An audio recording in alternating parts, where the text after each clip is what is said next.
Karate kacang. Itu dia makan kacangnya, dia karate kacangnya. Cara buka kacang si Raji. Nah, itu baru berhasil. Berhasil dia. Ini buka kacang. Ini kacang-kacang siap deh Raji karate. Ini orangnya nih yang karate ini ya. Jempol dik. Baca doa makan nih lagi kak.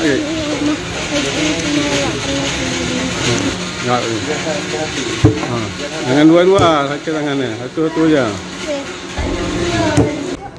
Nah, ini dia namanya jus mangga. Banyak jus kurma.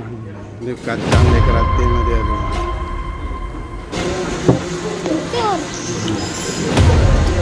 Hancur lah siap di keratin, hancur.